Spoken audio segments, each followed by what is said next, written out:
अस्सलाम वालेकुम नाज़रीन, मैं आपका मेज़बान बिलाल खान और आज सबसे पहले बात की जाएगी पावर सेक्टर के हवाले से, पेट्रोलियम मसनूआत के हवाले से और ख़ास तौर पर जो गैस की कीमतें हैं उसमें इजाफा किया गया। सबसे इम्पॉर्टेंट जो आज का डिस्कशन है वो निगरां वज़ीर तवानाई के हवाले से है कि उन्होंने आज प्रेस कॉन्फ्रेंस के अंदर बहुत सारी चीज़ों को जो है वो उजागर किया और बड़े सख्त जो है वो फैसले किए गए हैं। उसमें सबसे पहला फैसला जो है ये किया गया कि मुल्क का खसारा कम करने के लिए या ख़त्म करने के लिए गैस की कीमतों में इजाफा ज़रूरी था, ये भी कहा और साथ साथ ये बताया कि 10 साल से हम इस चीज़ का शिकार थे कि ज़खायर हमारे पास मौजूद हैं लेकिन एक्सट्रैक्शन उस तरह से हो नहीं पा रही थी क्योंकि हमारे जो इस वक्त रिजर्व्स हैं वो हम इतने नहीं हैं कि एक्सट्रैक्शन इतनी कर सके, जिसके बारे में उन्होंने ये भी बताया कि बहुत सी कंपनीज़ जो एक्सट्रैक्शन कंपनीज़ हैं वो भी जा चुकी हैं, 4 कंपनीज़ रह चुकी हैं। बहरहाल ये तमाम चीज़ें होती दिखाई दी और साथ साथ ये भी कहा कि कीमतों में इजाफा हो चुका है, ये ज़रूरी फ़ैसला था। माजी का जब तस्करा किया गया तो ये बताया गया कि गैस की कीमतें बतदरीज बढ़ाई जाएं तो आज हमें इतना ज़्यादा इजाफा नहीं करना पड़ता। जो गैस की कीमतें हैं उसमें 194% तक इजाफे की मंजूरी दे दी गई है और साथ साथ ये भी कहा गया कि 10 साल से हमारे पास जो गैस के ज़खायर कम होते जा रहे हैं, इसके लिए एक फ़ैसला ये किया गया कि RLNG दरामद करने का फ़ैसला कर लिया गया है ताकि अवाम और इंडस्ट्री की अगर बात की जाए तो उसको गैस फराहम की जा सके। ये भी बताया साथ साथ कि एक तरफ दरामद कर रहे हैं, दूसरी तरफ ये कहा कि ये गैस महंगी होती है जिसकी कीमत हमारी मुकामी गैस की कीमत से दोगुनी से भी ज्यादा है। ये बड़ा गौरतलब पॉइंट है जिसके ऊपर आज हम इकोनॉमिस्ट को भी अपने साथ रखेंगे और जो फेडरेशंस हैं, जो चैम्बर की फेडरेशंस हैं, उनको भी हम अपने साथ रखेंगे। साथ साथ एक चीज मैं और डिस्कस कर दूं कि ये भी कहा गया कि इस तमाम फैसले के बाद जो इसकी कीमत है वो तकरीबन 210 अरब रुपए का फर्क आ रहा है, यानी कि जो मुकामी गैस है और फिर ये RLNG को हम यहाँ पर दरामद कर रहे हैं, ये एक बड़ा डिफरेंस है। और पहले ही हम देखते थे कि डेफिसिट की सूरत में बात कर लें या डिफरेंस की बात कर लें तो वो भी काबिल गौर है। उन दोनों को मजमूई तौर पर मिलाया जाए तो इस वक्त तमाम मामलात बिगड़ते हुए नजर आ रहे हैं। हुकूमत जो इनिशिएटिव ले रही है, जो फैसले कर रही है, उस पर बड़े सवालिया निशानात भी उठते दिखाई दे रहे हैं क्योंकि निगरां हुकूमत है। एक तरफ हम IMF के मुआहदे की बात करते हैं, IMF ने 2 नवंबर को यहाँ पर आना है और फिर हमने उसको भी ब्रीफ करना है। हम गैस सेक्टर के अंदर बात करते हैं तो वो कीमतें बढ़ा दी गई हैं और अगर हम पेट्रोल पावर सेक्टर की अगर बात कर लें या पेट्रोलियम मसनूआत की बात कर लें तो उसमें एक बड़ा हमने डिफरेंस देखा क्योंकि इंटरनेशनली जो इस वक्त प्राइस हैं पेट्रोलियम मसनूआत के, उसमें हमने किसी हद तक कमी देखी। अगर पेट्रोल की कीमत में बात कर ले तो 3.5 जो डॉलर हैं फी बैरल कमी, इसमें जो है वो फी बैरल का इजाफा हुआ और साथ साथ हमारा जो रुपया है वो मुस्तहकम होता दिखाई दे रहा है। स्मगलिंग रोकी गई है और मुख्तलिफ जो चीज़ें थी उनको रोका गया, तो हमने देखा कि डॉलर कम हुआ है और पैसा इस वक्त जो है वो स्टेबल होता दिखाई दिया है। तो लोग ये तस्वुर करते नजर आ रहे थे कि कहीं ना कहीं पेट्रोलियम मसनूआत के अंदर कमी देखी जाएगी। अभी रिसेंटली जो फैसला आया था वो 40 रुपये फी लीटर कम किया गया था, अभी ये कहा जा रहा है कि 18 रुपये तकरीबन और कम होंगे। लेकिन यहाँ पर यह भी सवाल उठता है कि जो मुल्की खसारा है वो इस हद तक बढ़ चुका है तो क्या ये फैसला होगा या फिर पेट्रोलियम मसनूआत में भी इजाफा किया जाएगा। महंगाई की शरह के अंदर 30% से ऊपर तक जा चुकी है, ये शरह इजाफा हो चुका है। इसकी वजह भी ये बताई जा रही है कि ठीक है आप पेट्रोल को सस्ता कर रहे हैं, फिर उस अशिया खुर्दनोश भी सस्ती होती दिखाई दे रही हैं, लेकिन सवाल ये पैदा होता है कि जो बुनियादी 2 चीज़ें हैं या बिजली की बात कर लें उसमें भी फ़ी यूनिट इजाफा जो है वो मुतवक्के है 1.80 पैसे का और साथ साथ दूसरी तरफ गैस के अंदर मैंने आपको बताया कि 194% जो है वो इजाफा किया गया है। ये दोनों सेक्टर के अंदर इजाफा महंगाई को भी बढ़ाता जो है वो दिखाई दे रहा है। इसी पर बात कर लेते हैं, हमारे साथ मौजूद मेहमान भी मौजूद हैं। एक तरफ हमारे साथ साबिक नाइब सदर हैं Karachi chamber of commerce and industries के तौसीफ अहमद साहब, आपका बहुत शुक्रिया। और दूसरी तरफ माहिर मौशियात हैं अमायद अशफाक तौला साहब, आपका भी बहुत शुक्रिया। पहले मैं जरा आपसे पूछना चाहूंगा तौसीफ साहब कि ये जो फैसले किए जा रहे हैं खासतौर पर गैस सेक्टर के अंदर जो 194% इजाफा किया गया है, बड़े तल्ख जो है वो यहाँ पर शदीद फैसले किए गए हैं, लेकिन सवाल ये पैदा होता है कि वजीर तवानाई की अगर बात की जाए तो उन्होंने कहा कि मुल्की खसारे को ख़त्म करने के लिए कीमतों में इजाफा किया जा रहा है। मजीद उन्होंने इसके अंदर ऐड ऑन किया कि 10 साल से जो ज़खायर थे उनको सही तरह से इस्तेमाल नहीं किया गया, वो कम होते जा रहे थे, उसके बारे में भी हमें इतनी कोई ब्रीफ नहीं थी। इन तमाम चीज़ों को देखते हुए हमने ये फौरी तौर पर इजाफा किया है, क्योंकि माजी के अंदर अगर इजाफे होते रहते तो हमें इतना बड़ा इजाफा नहीं करना पड़ता। इस तमाम फैसले को कैसे देखते हैं आप? बिस्मिल्लाहिर्रहमानिर्रहीम। बिलाल भाई, जो आपने अभी गैस की एक तो मैं यूं कहूंगा कि ये खबर तो है, मगर hmm. This is not a very good news for our economy, अच्छा। For our industry. आपने इंडस्ट्री का पहिया पूरा जाम कर दिया है। पहले आपने इलेक्ट्रिसिटी के अंदर प्राइसेस बढ़ाई। ठीक है। आपने एक साल के अंदर ऑलमोस्ट डबल कर दी प्राइस, जिससे आपकी cost of doing business, cost of doing production आपकी बढ़ गई। आप compete नहीं कर पा रहे, इंडस्ट्री आपकी बहुत बुरे हालात में है, और उससे अनएम्प्लॉयमेंट भी बढ़ती जा रही है। दूसरा, अब आपने दूसरी हिट लगी एक्सपोर्ट सेक्टर को। ये जो गैस के ऊपर अभी आपने 200% के करीब आपने इंक्रीज की प्राइसेस। हम्म। आपने अभी एक बात कही, आपने कहा कि वो ये कहते हैं कि जी हमने पहले सही तरीके से इसको इस्तेमाल नहीं किया गया। यार, ये तो जो भी गवर्नमेंट आई उनकी गलतियां थी। हम ये कहते हैं कि सिर्फ प्राइस बढ़ाने से आपने अपना खजाना कम कर दिया, ये कोई काम नहीं है। असल में आपको रिफॉर्म लानी पड़ेंगे। हम ये शुरू से बात करते हैं कि देखें, जो भी नेचुरल गैस, पूरी दुनिया के अंदर आप चले जाए, पूरी दुनिया के अंदर नेचुरल गैस जो होती है, उस पे पहला राइट जो होता है, उसका जो मेन इस्तेमाल की जाती है वो इंडस्ट्री के लिए होती है। ठीक है। आप जो भी आप इंडिया चले जाएं, आप जहां पर भी जाएं, और उन ममालिक में भी जाएं जहां पर गैस प्रोड्यूस, जो गैस प्रोड्यूसर हैं, वो उनके पास भी घरों में सिलेंडर होते, डोमेस्टिक में पाइपलाइन से गैस नहीं दी जाती। हमारे यहाँ अलमिया ये है कि डोमेस्टिक में भी गैस दी गई है, वो भी सिर्फ सिर्फ अर्बन एरियाज में। उससे कोई गरीबों को फायदा नहीं हो रहा। ठीक है। अब उससे पहले आपने सीएनजी के नाम पे अपना गैस को आधा फूंक दिया।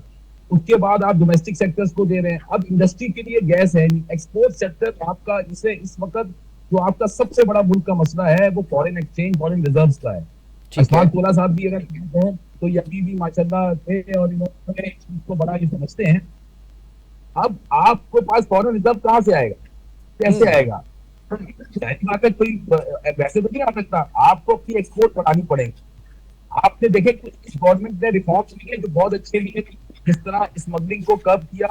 अफगान ट्रांजिट ट्रेड के नाम पे 5 से 7 बिलियन डॉलर आपका बाहर चला जाता था, उसको आपने बिल्कुल कर्व किया। आपने जो है और भी चीजों के अंदर जो स्मगलिंग हो रही थी, इसके अंदर आपने अच्छी इकदाम किए हैं, जिससे स्मगलिंग में रोकथाम आई है, जिससे वजह से आपका डॉलर 305 रुपए से आज 280 रुपए पे है। तो इसी तरह से आपको ये रिफॉर्म्स देनी पड़ेंगी कि कहाँ लीकेजेस है, लाइन लॉसेज आपके गैस के ज्यादा हैं।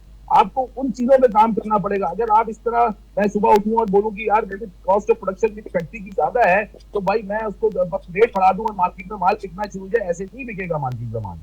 तो आप को ये मसाइल है। तो ये जो 200% के करीब गैस बढ़ी है, ये कोई अच्छी न्यूज नहीं है। आपका टेक्सटाइल सेक्टर, आपका एक्सपोर्ट सेक्टर, आप देखिएगा उसमें कितना नेगेटिव इम्पैक्ट आएगा। वो पहले ही हर महीने 5-10% डिक्रीज हो रही है एक्सपोर्ट। आप देखिएगा कि और डिक्रीज हो जाएगी। ठीक है। जरा मैं अमाई साहब से भी इसके ऊपर कमेंट लेना चाहूंगा। अमाई साहब, ये जो गैस की कीमतों में 194% इजाफा देखा गया, फिर जो निगरां वजीर तवानाई है वो ये वजाहत करते नजर आए कि अगर ये इजाफा नहीं किया जाता तो 513 अरब रुपए तकरीबन बताए गए कि वो रेवेन्यू जमा होता। हमें जरूरत है 916 अरब रुपए की, यानी कि जो डेफिसिट है या जो डिफरेंस आ रहा है वो 400 अरब रुपए का आ रहा है। 400 अरब रुपए की अगर बात यहां पर करते हैं तो जो नुकसान है वो जखायर को जब एक्सप्लेन किया तो 191 अरब रुपए जखायर पर ये नुकसान होता, और बाकी अगर ये कीमतें नहीं बढ़ाते तो घरेलू सार्फिन के लिए भी ये मुश्किल हो जाती। अब ये जो नुकसान उठा रहे हैं और फिर गैस की कीमतें अब बढ़ा दी गई हैं, और फिर उसके बाद आरएलएनजी को भी यहाँ पर हम देख रहे हैं कि इंपोर्ट किया जाएगा। इस तमाम सिनेरियो को देखते हुए क्या ये बेहतरीन फैसला था? बिस्मिल्लाहिर्रहमानिर्रहीम। Thank you very much for the invitation. Bilal भाई, देखिए, काफी मुश्किल फैसला है जो आज किया गया है। I am sure it is not easy. It was not easy. कोई भी हो, चाहे इंटरिम गवर्नमेंट हो, चाहे इलेक्टेड गवर्नमेंट हो, किसी के लिए भी आसान नहीं होता इस तरीके के फैसले करना। तो आई एम श्योर इन्होंने जो ये फैसला किया है वो बहुत एक भारी दिल के साथ फैसला किया है। मगर मैं समझता हूँ जो हमारे निगरान वजीर हैं वजीर तवानाई, उनकी बात इस हद तक दुरुस्त है कि सब्सिडीज जो है वो सिर्फ प्रोटेक्टेड क्लास को या प्रोटेक्टेड कंज्यूमर को देनी चाहिए है। ठीक है। हर किसी को सब्सिडी नहीं देनी चाहिए, क्योंकि इससे मुल्क का नुकसान होता है। अगर आपको सब्सिडी देनी ही है, B it gas, B it electricity, तो उसका पहले एक एनालिसिस होता है, उसके बाद वो टारगेटेड सब्सिडीज दी जाती हैं। इस तरीके से खुलेआम हर किसी को सब्सिडी देना मेरे ख्याल से मुल्क के बेस्ट इंटरेस्ट में नहीं है ये। हम्म। अच्छा, मेरे आपने ख्याल आपने से प्रोटेक्टेड की बात की है, तो प्रोटेक्टेड जो घरेलू सार्फिन है उनके लिए जो माहाना फिक्स चार्जेस हुआ करते थे 10 रुपए, उसको बढ़ाकर 400 रुपए कर दिया गया है। इस पर भी जरा मैं चाहूंगा कि आप कमेंट कीजिएगा। सर, जैसे मैंने कहा, ये बड़ा मुश्किल फैसला था। हम्म। आई एम श्योर जो है किसी ने भी ये खुशी से फैसला नहीं किया है। और अगर वजीर साहब बोल रहे हैं हम्म। कि it is in the best interest of the country, तो आई थिंक उनकी उस चीज के पीछे कोई एनालिसिस है। मगर जहां तक बात रही, देखें, बात वसीर साहब की भी सही है कि सिर्फ कीमतें बढ़ाने जो है वो हल नहीं है। ठीक हमें है। रिफॉर्म्स की तरफ जाना पड़ेगा। लाइन लॉसेस, जो लीकेजेस वगैरह हैं, उनको प्लग करना पड़ेगा। उसके बगैर जो है हमारा मुल्क जो है वो सही तरीके से आगे नहीं चल सकता। ठीक है, मैं जरा तौसीफ साहब से भी एक यहाँ पर क्वेश्चन करना चाहूंगा आरएलएनजी के हवाले से। तौसीफ साहब, वजीर तवानाई ने इस बात का तो इजहार कर दिया, लेकिन मैं ये जानना चाहता हूं कि अवाम और सनतों दोनों के लिए गैस की फराहमी को यकीनी बनाने के लिए आरएलएनजी की जो दरामद है वो कदम उठाए जा रहे हैं। आप as a businessman, as a industrialist, क्या समझते हैं, क्या ये इकदाम उठाना जरूरी था? देखिए, मेरी वही बात आपने कर दी। आरएलएनजी, जाहिर बात है, अभी इंडस्ट्रीज को जो गैस मिल भी रही है, मैं इंडस्ट्री के हवाले से बात कर रहा हूं, तो उसमें हफ्ते में 4 दिन 5 दिन गैस मिलती है, जिसमें भी आधा दिन लो प्रेशर की शिकायत होती है। बिल्कुल, इसमें जनरेटर चलता नहीं है, इसमें ये शिकायत होती है। तो उसका वाहिद हल यही है कि आप आरएलएनजी को लाइन पंप करें उसकी, और ब्लेंड करें नेचुरल गैस के साथ, ताकि ये आपको 7 डेज अ वीक आपको गैस मिले इंडस्ट्री को। लेकिन बात फिर वही आ जाती है, लेकिन अगर जिस कॉस्ट पे अभी इन्होंने बात की है, एक साथ 200% इन्होंने तकरीबन बढ़ा दी है, 194%, और 2600 रुपए जनरल इंडस्ट्रीज के लिए, और मेरा ख्याल है 2300 रुपए एक्सपोर्ट ओरिएंटेड इंडस्ट्रीज के लिए इन्होंने रखे हैं। तो ये वर्केबल ही नहीं रहेगा। मतलब वो ठीक है, ये आप कर तो देंगे, लेकिन इससे ये वर्केबल सोल्यूशन नहीं है। आपको आप मैं फिर वही बात दोहराऊंगा कि आप जो अभी वो बात कर रहे थे, अपना वो ये कह रहे थे कि जो प्रिविलेज्ड क्लास है उनको आप क्यों भाई घरों के अंदर गैस दे रहे हैं, जो अफोर्ड कर सकती है। रूरल एरियाज में तो गैस है ही नहीं। ठीक है। आप तो जो अर्बन एरिया, अच्छा, इस पर भी ये कहा गया कि कोशिश की जाएगी कि 8 घंटे तसलसल के साथ घरेलू सार्फिन को गैस मिल सके। इसकी भी कोई उम्मीद नहीं है वैसे? अब मैं इस बारे में क्या कह सकता हूँ, ये तो उन्होंने कहा है, लेकिन जब ये अमली तौर पे होगा तो पता लगेगा। अभी ये तो बातें तो बहुत होती हैं, लेकिन ये पीछे भी जैसे इंडस्ट्रीज से बहुत बार इन्होंने वादे किए कि आपको अब कंटिन्यूअस गैस सप्लाई मिलेगी, लेकिन वो नहीं होता। तो अब ये इनके वादा है, अल्लाह करे पूरा करें। लेकिन जिस कॉस्ट पे ये दे रहे हैं इंडस्ट्री को, अब वो कॉस्ट अच्छा, एक यहाँ पर एक और सवाल है तौसीफ साहब, आप क्योंकि फेडरेशन का हिस्सा रहे हैं, उसके अंदर भी ये बात जो है वो ज़ेरे बहस आती रही है। निगरां वज़ीर तवानाई अगर मोहम्मद अली साहब की बात की जाए, तो इस बात का बरमला इज़हार किया कि 10 बरसों में, यानी कि 10 सालों का उन्होंने यहाँ पर जिक्र किया कि तेल और गैस के जो ज़खायर हम यहाँ पर निकालते रहे, करते रहे, 1000 अरब से कम हमने ये निकाले हैं। उसकी वजह ये बताई कि हमारे पास कंपनीज को देने के लिए वो पैसे मौजूद नहीं थे जो ये ज़खायर से निकालती हैं। और अब ये सिचुएशन रह चुकी है कि सिर्फ 4 के अलावा तमाम गैर मुल्की कंपनीज जा चुकी हैं यहां से। बिल्कुल सही बात है, बिल्कुल वो सही कह रहे हैं। तो ये इसमें किसका कसूर है, आप ये बताएं ना। जो अब इसमें कोई इंडस्ट्रियलिस्ट या बिजनेस कम्युनिटी का तो कसूर नहीं है। नहीं तो फिर इसका हल क्या है? क्या हुकूमतों को पता नहीं होता कि ये सिचुएशन बिल्ट होगी अगले 10 सालों में? तो यही तो मैं कह रहा हूं कि हम लोग हमेशा यही तो कह रहे हैं कि ये चार्टर ऑफ इकोनॉमी साइन होनी चाहिए। जो भी पॉलिसीज बने वो 5-10 साल, कोई भी गवर्नमेंट आए, कोई भी गवर्नमेंट आए वो उस पॉलिसीज को टच ना कर सके, 5-10 साल के लिए लॉक होनी चाहिए और बिजनेस कम्युनिटी को ऑन बोर्ड लेना चाहिए। यही तो हम बात करते हैं हमेशा। होता क्या है इस मुल्क में कि जो अगली गवर्नमेंट आती है वो कहती है कि पिछली गवर्नमेंट ने ये किया, उसकी वजह से हमें ये करना पड़ रहा है, उनके गलत इकदाम की वजह से हमें ये प्राइस पे करनी पड़, लेकिन प्राइस अल्टीमेटली अवाम पे करती है। तो ये तमाम इसके अंदर मैं आपको एक बात और भी बताना चाहूंगा, एक बात और भी बताना चाहूंगा कि सिंध के हवाले से मैं आपको एक बात बताना चाहूंगा। कॉन्स्टिट्यूशन के हिसाब से 158 जहां से गैस प्रोड्यूस होती है उसका पहला राइट होता है, ठीक है, लेकिन ये इस चीज को भी फॉलो नहीं किया जा रहा। जो यहां से सिंध से गैस सप्लाई की जा रही है सुई SNGPL को भी, हमारी इंडस्ट्रीज 5 दिन नहीं चल रही, 4 दिन चल रही हैं, लेकिन यहां से गैस वहां सप्लाई की जा रही है, जिसकी जो ये गलत इकदाम है। ये भी हमारे मोहम्मद अली साहब आए थे, हमने उनको ये बात बावर कराई थी। ठीक है, लेकिन यहां पर बार बार एम्फसाइज क्यों किया जा रहा है, दलील क्यों दी जा रही है कि अगर इजाफा नहीं किया जाता तो ये जो है वो मुल्क को नुकसान की तरफ ले जाता, या फिर पाकिस्तान की अदायगी करने की जो सलाहियत है वो कितना मुतासिर होती? तौसीफ साहब, नहीं, ये बात इनकी ठीक है। जब अगर आपको एक चीज की कॉस्ट महंगी पड़ रही है और आप सस्ती बेचे, मैं उस हक में नहीं हूं, मैं भी ये बात कर रहा हूं, लेकिन मैंने फिर वही बात दोहराऊंगा कि उसके लिए रिफॉर्म्स की जरूरत है। मैं वही बात आपको कर रहा हूं कि मैं ये नहीं कह रहा कि आपको एक चीज 100 रुपए की पड़ रही है, आप उसको 80 रुपए की बेचते हैं, कब तक बेचेंगे? हालत कब तक बेचेंगे? तो at the end of the day तो आपको उसको सेट करना पड़ेगा, वरना आप डिफॉल्ट हो जाएंगे। तो वो तो ये बात बिल्कुल ठीक है, इस बात से मैं 100% एग्रीड हूं। लेकिन मेरा सवाल ये है कि आप ये जो नेचुरल गैस है, इसमें आप इंडस्ट्रीज को अगर आप दें, आप जिससे इंडस्ट्री 7 डेज अ वीक चले, आप कंटिन्यूसली इंडस्ट्री रन करेगी, उससे आपको फॉरेन एक्सचेंज मिलेगा, उस एक्सपोर्ट्स बढ़ेंगी, एम्प्लॉयमेंट जनरेट होगी।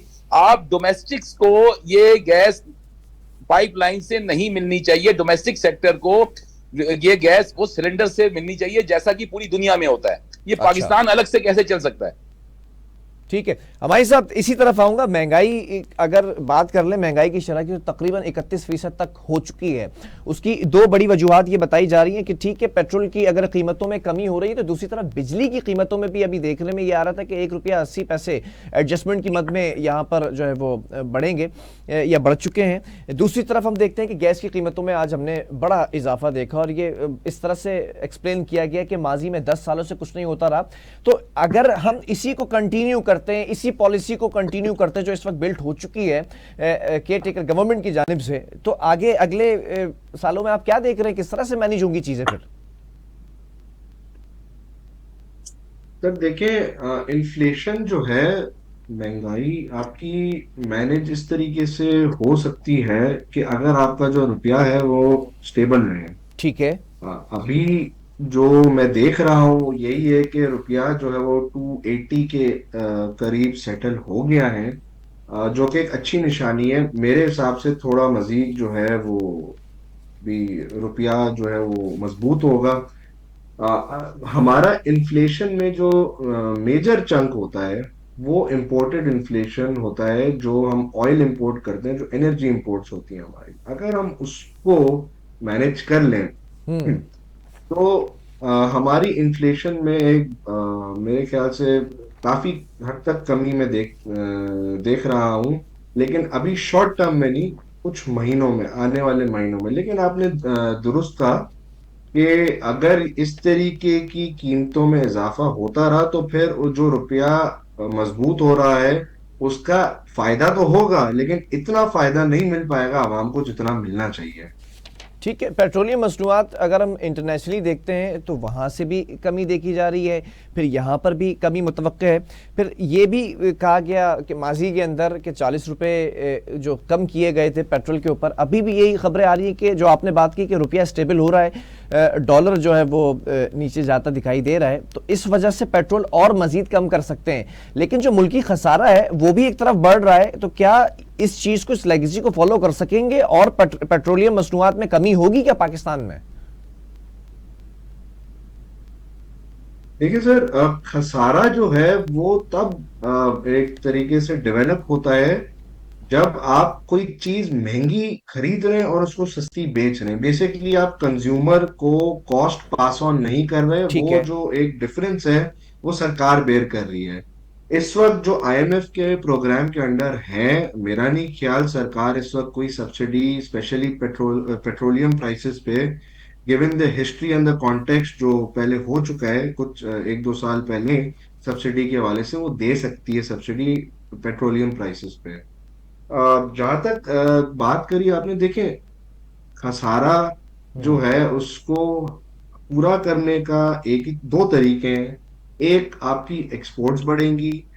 दूसरा, आपका जो टैक्स रेवेन्यू है वो आपको बढ़ाना पड़ेगा। अब टैक्स रेवेन्यू में भी आपको अपना जो डायरेक्ट टैक्स है इनकम टैक्स की मद में, वो आपको बढ़ाना पड़ेगा। ठीक है। इस वक्त आपको पता है कि आपका जो डायरेक्ट टैक्सेस है, वो आपका जो टोटल टैक्स रेवेन्यू है उसको 44% है, 56% इनडायरेक्ट टैक्स है। इसको हम बोलते हैं रेग्रेसिव टैक्स सिस्टम। इसका मतलब ये ज्यादा आपका जो टैक्स का निजाम है वो फ्रैक्चर्ड है।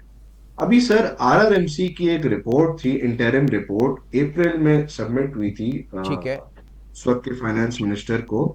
उसमें सर 2.5 खरब के डायरेक्ट टैक्सेस जो हैं वो प्रपोज किए गए थे, 2.5 खरब। अगर उन 2.5 खरब को लेटर एंड स्पिरिट में उन मेजर्स को इम्प्लीमेंट कर दिया जाता है तो सर हमारा, आप सोचे ना, हमारा फिस्कल डेफिसिट 2.5 खरब से कम हो सकता है। हमारा जो डायरेक्ट टैक्स रेशियो है वो 56% हो जाएगा और इनडायरेक्ट टैक्स 44% हो जाएगा। It will be A complete shift of the taxation system. तो और जहां तक ठीक है। बात है एक्सपोर्ट बढ़ाने की sir, hmm. With all due respect, hmm. हमारे जो इंडस्ट्री है उसने काफी पॉलिसीज देख चुके हैं। एक दौर वो देख चुके हैं जिसमें रुपया स्टेबल था, सब्सिडीज मिलती थी, इंटरनेशनली ऑयल प्राइसेस सस्ती थी। माजरत के साथ उस दौर में भी एक्सपोर्ट्स ना बढ़ पाए। उसके बाद एक पॉलिसी देखी, एक पॉलिसी शिफ्ट आया विद द गवर्नमेंट, ठीक है। जो चेंज ऑफ गवर्नमेंट था, जिसमें डिवैल्यूएशन हुई, सब्सिडीज फिर भी मिली, और oil prices were not that expensive, लेकिन पिछली जो टेन्योर था उससे ज्यादा थी। माजरत के साथ तब भी एक्सपोर्ट्स इन डॉलर टर्म्स बढ़ नहीं पाए। जी ठीक है, 2020-21 में एक्सपोर्ट्स बढ़े, लेकिन अगर आप उसका एनालिसिस देखें तो हम्म। क्वांटिटी टर्म्स में नहीं बढ़े थे, वो प्राइस टर्म्स में बढ़े थे, क्योंकि जहां पे मेजर हमारा एक्सपोर्ट है वहां कीमतें महंगी हो गई थी। ठीक है हमारे तो साहब, जहां पे जरा सा तवक्कुफ रखिएगा। मैं अभी जरा ब्रेक की मुझे कॉल दी जा रही है, ब्रेक पर जाना है मुझे। लेकिन ब्रेक पर आने के बाद मैं दोनों अपने मौजूद मेहमानों से ये सवाल जरूर करना चाहूंगा कि जो रेवेन्यू जनरेटिंग बजट था माजी के अंदर, जो मिनी बजट पेश किया गया था, उसके कुछ अहदाफ रखे गए थे, उन अहदाफ को क्या पूरा किया गया था? और फिर नाज़रीन को भी जानना जरूरी है कि इसके बाद ये जो बजट पेश किया गया, फिर उसके अंदर जो गवर्नमेंट थी, फिर उसके बाद अब ये केयर टेकर सेटअप है, ये किस तरह से इन चीजों को टेकअप करेगा? और आगे इलेक्शंस भी हैं, इलेक्शंस के बाद नई गवर्नमेंट बनती है, तो क्या इन्हीं पॉलिसीज को आगे फॉलो अप लिया जाएगा इनका, या फिर कोई नई पॉलिसीज लाई जाएंगी? एक वक्फा, उसके बाद वापस आ रहे हैं।